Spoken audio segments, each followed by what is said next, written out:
रात के करीब 1 बज रहे थे। पूरा गांव सो चुका था। हवा भी आज अजीब थी, जैसे सांस लेते वक्त कान में कुछ बोल रही हो। मैं अपने कमरे में अकेला बैठा था, मोबाइल स्क्रॉल कर रहा था। तभी अचानक मेरी खिड़की के बाहर से किसी के चलने की आवाज आई। थाप थाप थाप। मैंने सोचा कोई जानवर होगा, लेकिन फिर आवाज रुक गई। कुछ सेकंड्स बाद धीरे से कोई बोला, मुकेश। मेरा दिल जोर से धड़क गया। मैंने खिड़की की तरफ देखा, पर बाहर अंधेरा था। फिर आवाज आई, इस बार बिल्कुल पास से, मुकेश, दरवाजा खोल। मैंने दरवाजे की तरफ देखा। पूरा शरीर ठंडा पड़ गया। इस वक्त मुझे कौन जानता है? मैंने किसी को अपना नाम नहीं बताया था। मैं चुपचाप बेड पर बैठा रहा। तभी दरवाजे पर धीरे धीरे खुराचने की आवाज आने लगी। ख ख, जैसे कोई अपने नाखून से लकड़ी को चील रहा हो। मैंने हिम्मत करके पूछा, कौन हो तुम? बाहर से आवाज आई, बहुत ही धीमी और टूटी हुई, मैं वही हूं जो पिछले महीने यही मरा था। मुझे याद आया, गांव के किनारे एक आदमी मरा था, जिसका लाश सुबह पेड़ से लटकी मिली थी।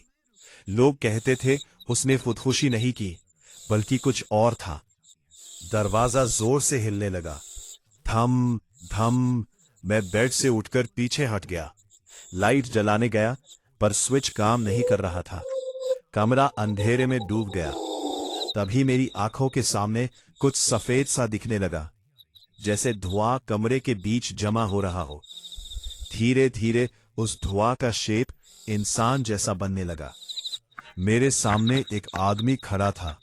उसका चेहरा आधा जाला हुआ, आंखें पूरी काली और मुंह से खून टपक रहा था। उसकी गर्दन टेढ़ी थी, जैसे किसी ने तोड़ दी हो। उसने अपना हाथ मेरी तरफ बढ़ाया और बोला, तुमने मुझे देखा था जब मैं मरा था, फिर भी तुम चुप रहे। मुझे याद आया, उस रात मैं जंगल के पास से जा रहा था और किसी को लड़खड़ाते देखा था, पर मैं डर के मारे भाग गया था। मैंने रोते हुए कहा, मुझे माफ कर दो। वो हंसा, पर उसकी हंसी इंसान जैसी नहीं थी। आवाज ऐसी थी जैसे लोहे के गेट घिस रहे हो। उसने बोला, माफी तब मिलती है जब जान दी जाए। अचानक कमरे का दरवाजा खुद ब खुद खुल गया। बाहर का अंधेरा कमरे में घुस आया। दीवार पर लटकी मेरी तस्वीर गिरकर टूट गई। मिरर में मुझे अपना रिफ्लेक्शन नहीं दिख रहा था, बल्कि उस आदमी का चेहरा दिख रहा था, जो मेरे बिल्कुल पास आ चुका था। उसने मेरी कलाई पकड़ी। उसका हाथ बर्फ से भी ज्यादा ठंडा था। मेरी सांस रुकने लगी। तभी मेरे कान के पास वो धीरे से बोला, रात के बाद सुबह आती है, पर तुम्हारी सुबह नहीं होगी। पूरा कमरा घूमने लगा। मुझे अपनी माँ की याद आई, घर की, बचपन की। मैं जोर से चिल्लाया, पर आवाज मेरे मुंह से बाहर ही नहीं निकली। तभी अचानक मुर्गा बोला। सुबह होने वाली थी। उस आदमी का चेहरा बिगड़ने लगा। उसका शरीर धुआं बनने लगा। उसने गुस्से से मुझे देखा और बोला, आज बच गए, पर कल रात मैं फिर आऊंगा। और वो हवा में घुल गया। मैं पूरी रात सो नहीं पाया।